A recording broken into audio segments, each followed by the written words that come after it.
warahmatullahi wabarakatuh. Perkenalkan, nama saya Sofana Silatul Husna dengan NIM 40324156. Saya di sini akan menjelaskan mengenai beberapa contoh dari mat, kemudian tanda wakaf dan kalimat muskilat dalam Al-Quran. Untuk yang pertama yaitu mengenai beberapa contoh dari bacaan mat. Yang akan saya jelaskan yaitu mat iwad, mat bedel, mat tamkin, dan mat far'i. Ini yang pertama yaitu mat iwad. Mat iwad itu apabila ada isim yang berupa tanwin atau fathah tanwin dan bertemu dengan wakaf atau harus diwakafkan, maka fathah tanwin itu harus diganti dengan harokat fathah. Kemudian yang kedua yaitu mat bedel. Mat bedel adalah apabila ada dua hamzah yang bertemu dalam satu kata dan hamzah yang kedua harus diganti dengan dengan huruf yang sesuai dengan harokat pada hamzah yang pertama. Contohnya, apabila hamzah pertama berharokat fathah, maka hamzah yang kedua itu harus diganti dengan alif. Dan apabila hamzah pertama berharokat dhammah, maka hamzah yang kedua harus diganti dengan huruf wawu. Yang ketiga yaitu mat tamkin. Mat tamkin apabila ada apabila ada dua huruf ya bertemu dalam satu kata. Ya pertama berharokat tasjid dan kasroh, kemudian bertemu dengan ya mati, panjangnya satu alif atau dua harokat. Contoh yang keempat yaitu bacaan mat farqi. Mat farqi yaitu apabila ada hamzah istifham bertemu dengan huruf mati, maka dibaca panjangnya 3 alif atau 6 harokat. Selanjutnya mengenai tanda jenis-jenis wakaf.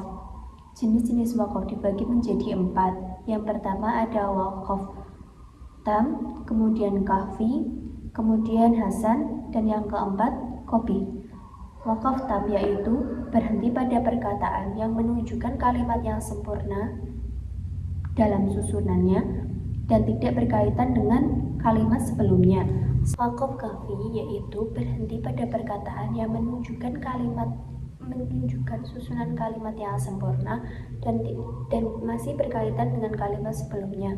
Yang ketiga, wakaf hasan yaitu berhenti pada akhir susunan kalimat yang sempurna dan masih berkaitan dengan kalimat sebelumnya. Dengan yang keempat yaitu wakaf qabih, yaitu berhenti sebelum sempurna susunan kalimatnya, baik lafaz maupun maknanya. Kemudian saya akan menjelaskan mengenai beberapa contoh dari tanda wakaf. Tanda wakaf yang pertama yaitu wakaf lazim atau mim, yang dimana kita diharuskan untuk berhenti. Kemudian ada wakaf mu'anaqah. Wakaf mu'anaqah atau titik 3 yaitu kita harus berhenti di salah satu titik 3 tersebut. Yang ketiga yaitu al-waqfu aula. Al-waqfu aula atau qaflam yang memiliki arti lebih baik berhenti. Kemudian jaiz atau jim yaitu boleh dilanjut atau boleh berhenti. Kemudian ada al-waslu aula atau sotlam, itu lebih baik dilanjut. Terakhir mengenai lawasol atau lam alif tandanya, itu artinya tidak boleh berhenti atau lebih baik lanjut. Berikutnya mengenai kalimat gharib dan muskilat. Kalimat gharib terbagi menjadi 6. Yang pertama ada sakta, kedua ismam, ketiga imalah, keempat nakal, kelima tasil, dan keenam ibdalul huruf. Yang pertama yaitu sakta. Sakta artinya menahan sejenak bacaan tanpa bernafas. Contohnya terdapat dalam Quran surat Al-Kahfi ayat 1 juz 15. Yang kedua ismam atau la ta'nunna, nunnya itu dibaca ismam atau mencucu dan peletakan ismamnya setelah guna. Yang ketiga ada imalah atau majariha, yang dimana ra'nya dibaca dengan harokat antara fathah dan kasroh. Imalah sendiri memiliki arti condong, yang dimana ro dalam imalah itu dibaca dengan bunyi vokal e. Yang keempat yaitu nakal, harokat kasroh hamzahnya hamzah pada kalimat ismun pada lafaz bi'sal ismu dipindahkan pada lam sebelumnya. Yang kelima, tashil. Hamzah kedua dibaca tashil atau dipermudah membacanya dengan menempati makhraj antara alif dan hamzah. Tashil dibagi menjadi dua. Yang pertama lazim dan kedua jaiz. Lazim yang dimana harus tetap dibaca tashil, dan jaiz yaitu boleh dibaca tashil atau boleh juga dibaca mat. Yang keenam yaitu ibdanul huruf. Ibdanul huruf memiliki arti mengganti huruf, yang dimana mengganti harokat huruf sesuai dengan harokat hamzah yang pertama. Kemudian saya akan menjelaskan mengenai muskilat dalam Al-Quran. Muskilat sendiri memiliki arti bacaan-bacaan dalam Al-Quran yang dimana penulisan dengan cara membacanya berbeda. Yang pertama mengenai samuda, dimana kalau wasal dalnya dibaca pendek dan apabila waqaf dalnya dibaca sukun.